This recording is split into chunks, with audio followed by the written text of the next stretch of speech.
مسیح میں آپ سب کو سلام۔ خداوند کے زندہ کلام سے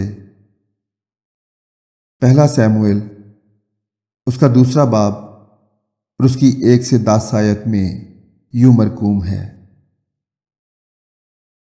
حنا کی دعا۔ اور حنا نے دعا کی اور کہا کہ میرا دل خداوند میں مگن ہے، میرا سینگ خداوند کے طفیل سے اونچا ہوا، میرا منہ میرے دشمنوں پر کھل گیا ہے، کیونکہ میں تیری نجات سے خوش ہوں۔ خداوند کی مانند کوئی قدوس نہیں، کیونکہ تیرے سوا اور کوئی ہے ہی نہیں، اور نہ کوئی چٹان ہے جو ہمارے خدا کی مانند ہو۔ اس قدر غرور سے اور باتیں نہ کرو، اور بڑا بول تمہارے منہ سے نہ نکلے، کیونکہ خداوند خدائے علیم ہے اور اعمال کا تولنے والا۔ زوراوروں کی کمانیں ٹوٹ گئیں، اور جو لڑکھڑاتے تھے وہ قوت سے کمر بستہ ہوئے۔ وہ جو آسودہ تھے روٹی کی خاطر مزدور بنے،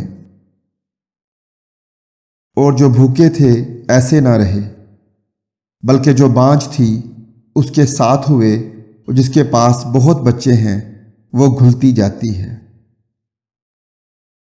خداوند مارتا ہے اور جلاتا ہے، وہی قبر میں اتارتا اور اس سے نکالتا ہے۔ خداوند مسکین کر دیتا اور دولت مند بناتا ہے، وہی پست کرتا اور سرفراز بھی کرتا ہے۔ وہ غریب کو خاک پر سے اٹھاتا اور کنگال کو گھورے میں سے نکال کھڑا کرتا ہے، تاکہ ان کو شہزادوں کے ساتھ بٹھائے اور جلال کے تخت کے وارث بنائے، کیونکہ زمین کے ستون خداوند کے ہیں، اس نے دنیا کو انہی پر قائم کیا ہے۔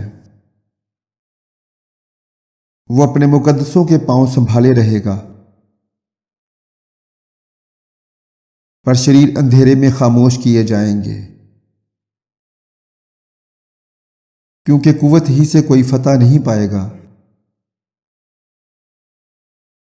جو خداوند سے جھگڑتے ہیں وہ ٹکڑے ٹکڑے کر دیے جائیں گے۔ وہ ان کے خلاف آسمان میں گرجے گا۔ خداوند زمین کے کناروں کا انصاف کرے گا۔